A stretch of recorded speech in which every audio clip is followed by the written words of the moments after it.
Dear ICSE and ISC student, 3 दिसंबर को हिंदी का एग्जामिनेशन है, तो इसके एक आदर्श प्रश्न पत्र यानी कि सैंपल पेपर को डिस्कस कर लेते हैं कि किस तरह से स्टूडेंट को क्वेश्चन के आंसर अटेम्प्ट करने चाहिए। आपके लिए सभी क्वेश्चन नेसेसरी है। तो सेक्शन ए 20 मार्क्स का होगा, जिसमें कि एक गद्यांश दिया हुआ रहेगा। इसको ध्यान से पढ़ के क्वेश्चन यानी प्रश्नों के आंसर देने हैं। यहाँ पर इस गद्यांश को यदि आप पढ़ते हैं तो क्रिकेट के बारे में बताया जा रहा है कि क्रिकेट एक पुराना खेल है। 14th सेंचुरी में यह प्रचलित हुआ और लोकप्रियता धीरे धीरे विकास होते गया। इसके 3 अंग मतलब कि पार्ट हैं, बैटिंग, बॉलिंग और फील्डिंग यानी क्षेत्र रक्षण। गेंद की चमक और चुस्ती के बारे में स्पिनरों का दौर बताया जाता है। बल से अधिक बुद्धि और कौशल के बारे में भी बताया गया है। गेंद से किया गया आक्रमण के बारे में जितना भी उत्कृष्ट और उत्तम हो, अंग रक्षक और फील्डर के बारे में कहता है कि कोई असर नहीं पड़ता, फुर्ती से लपक लेते हैं। तो पूरा इंपॉर्टेंस बताए गए हैं। इसके आधार पर हम लोग कुछ क्वेश्चन के आंसर को डिस्कस कर लेते हैं कि क्या इसके आंसर होंगे। पहला क्वेश्चन है कि खेलों का राजा किस खेल को कहा जाता है। उपयुक्त पैसेज क्रिकेट के लिए है, ऊपर दिया गया पैसेज, इसलिए इसका आंसर सही डी होगा, क्रिकेट। क्रिकेट कब से प्रचलित है, तो क्रिकेट 14th सेंचुरी से। पूरा पैसेज पढ़ते हैं तो पता चलता है। बैटिंग किस खेल से संबंधित है, स्वाभाविक रूप से क्रिकेट से। क्रिकेट के संबंध में ऑलराउंडर क्या कहा जाता है, ऑलराउंडर जो बैटिंग बॉलिंग सभी करता हो। बैटिंग बॉलिंग और फील्डिंग में विशेषज्ञ कुशलता प्राप्त खिलाड़ी को कि बल्लेबाज क्या देखकर खेलने का ढंग तय कर लेता है। गेंद के आक्रमण की रीति यानी कि किस तरीके से गेंद को फेंका जा रहा है। गेंद फेंकने की सफलता या निष्फलता मतलब कि गेंद फेल क्यों हो गया, गेंद पर स्ट्राइक क्यों मार दिया, इसका सबसे बड़ा कारण है पिच की स्थिति। अगर पिच बढ़िया रहेगा तो फिर ऋतु मतलब कि किस तरह का सीजन है, ठंडे का सीजन है, गर्मी का सीजन है, हवा की दिशा जो एयर का मूवमेंट है, या इन तीनों। तो ये इन तीनों के बारे में बताया गया है। हम लोग आगे बढ़ जाते हैं। उपयुक्त प्रश्नों के अनुसार पर्यायवाची बताना है। पर्यायवाची मतलब सिनोनिम्स।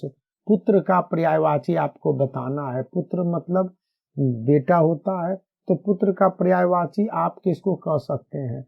आत्मज को कह सकते हैं, आत्मज। आत्मज को यहाँ पे खल को नहीं कहेंगे, तन्या को नहीं कहेंगे, ललना को नहीं करेंगे। ये ललना और तन्या लड़की के लिए है।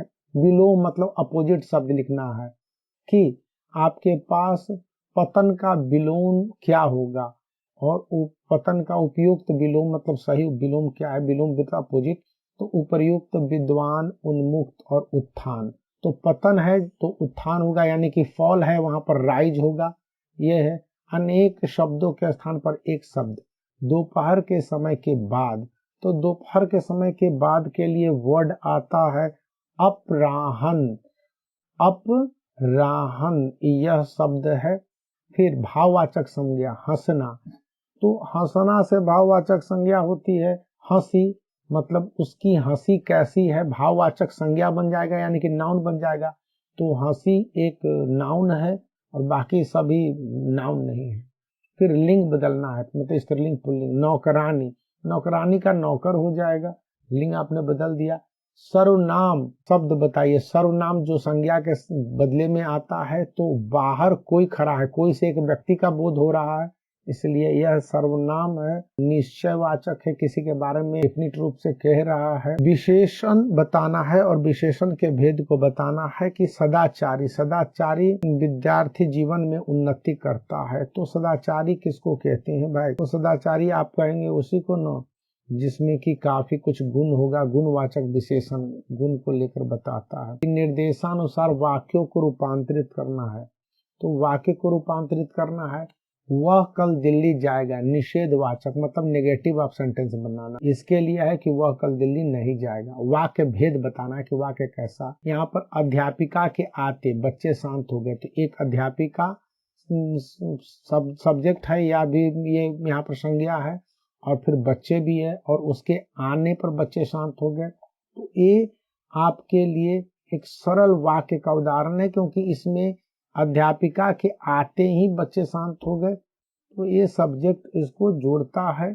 मुहावरा लोहा लेना, तो लोहा लेना का अर्थ होता है सामना करना, वो जबरदस्त रूप से सामना करता है, कोई टकराता है। अब हम लोग यहाँ पर शॉर्ट स्टोरी साहित्य सागर जो आपके बुक का दिया हुआ है ना, इससे क्वेश्चन है जो कि 20 मार्क्स के है और आपको बनाने हैं।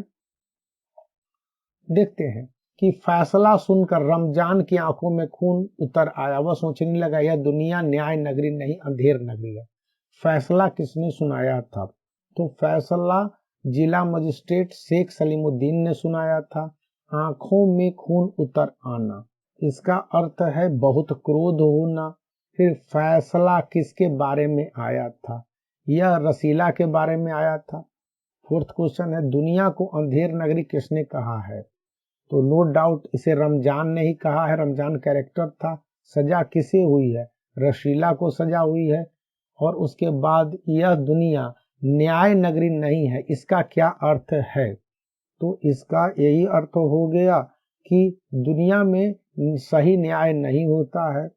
फिर रसीला को किस अपराध की सजा मिली? तो यहाँ पर आप देखेंगे कि रसीला को अठन्नी की चोरी, अठन्नी मतलब होता है 50 पैसे की चोरी की सजा मिली थी। फिर लेखक सुदर्शन जी का दृष्टिकोण कैसा था? तो लेखक सुदर्शन जी का दृष्टिकोण सुधारवादी था, वो तो इम्प्रूवमेंट चाहते थे। सुदर्शन जी की पहली कहानी कौन सी थी? तो आप जो डिस्क्रिप्शन में पढ़ेंगे तो यहाँ पर इनकी पहली कहानी थी हार की जीत। रसीला को कितने समय की जेल हुई थी? तो रसीला को 6 महीने की जेल हुई थी। अब क्वेश्चन नंबर 4 है कि साहित्य सागर पोयम से हम लोग बनाते हैं, पोयम मतलब कविता से। कागज, कागज मतलब कागज होता है। कबीर धरती को क्या बनाना चाहते हैं? तो कागज बनाना चाहते हैं। सारे वनों से प्राप्त लकड़ी से क्या बनाने की बात कही गई है?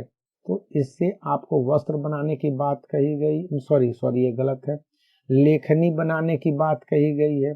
फिर मसी का अर्थ क्या होता है? तो मसी का अर्थ होता है स्याही। फिर किनका गुण नहीं लिखा जा सकता है? तो किसी गुरु का गुण, टीचर का गुण नहीं लिखा जा सकता है।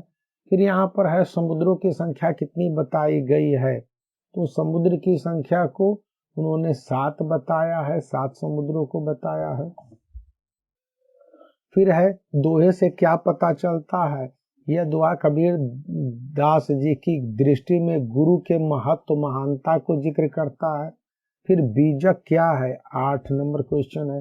ये बीजक कबीर की वाणी का संग्रह, कबीर जी बोल बोल के लिखते थे, बहुत गरीब कवि थे, तो ये समाज सुधारक भी थे, तो बोलते थे, उनकी वाणी को किन्हीं ने लिखा, इसको बीजक कहा गया। कबीर क्या थे? तो यहाँ पर है कि कबीर आपको देखेंगे कि पढ़े लिखे नहीं थे, जुलाहा के बेटे थे। कबीर ने किनसे दीक्षा ली थी? तो कबीर ने किनसे दीक्षा ली थी, आप बताइए। कबीर के बारे में दीक्षा की कहा जाता है कि उन्होंने चैतन्य महाप्रभु से दीक्षा ली थी, कि रहीम से दीक्षा ली थी, कि तुकाराम से, स्वामी रामानंद से।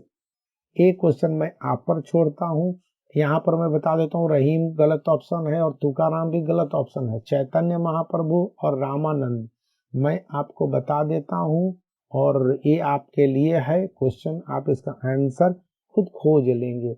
अब नया रास्ता से हम लोग एक और है, एक पैसेज दिया गया है कि जब लड़का लड़की देखने आए तो यह एक परीक्षा का समय होता है। लड़की के हृदय में एक अंतर्द्वंद होता है, वह परीक्षा में पास हो सकेगी या नहीं, किसे देखने की बात कही जा रही है? यहाँ पर मीनू को देखने की बात कही जा रही है। मीनू के चेहरे पर घबराहट के भाव थे। मीनू घबरा क्यों रही थी? चेहरे पर उदासीनता और घबराहट दोनों क्यों थे? क्योंकि उसे कई बार नापसंद किया गया था। आशा की बात पर किसे क्रोध आया था? आशा की बात पर माँ को क्रोध आया था। आशा किसकी छोटी बहन थी? आशा मीनू की छोटी बहन थी। यहाँ पर है कि शादी के लिए मीनू को देखने कौन आया था? तो अमित आया था, अमित देखने के लिए। भाई साहब आपका जवाब क्या रहा, किसने कहा? तो ये बात कहा था आपको दयाराम ने मीनू को देखने के बाद क्या जवाब दिया? उन्होंने साफ कहा कि घर पहुंचकर पत्र लिखेंगे। अब मीनू की माँ क्यों चिंतित थी, वरिड क्यों थी? मीनू की माँ शादी को लेकर चिंतित थी। नया रास्ता उपन्यास बहुत बड़ा स्टोरी होता है ना, उसको उपन्यास कहते हैं। उपन्यासकार का क्या नाम है? तो इसके उपन्यासकार का नाम है सुषमा अग्रवाल।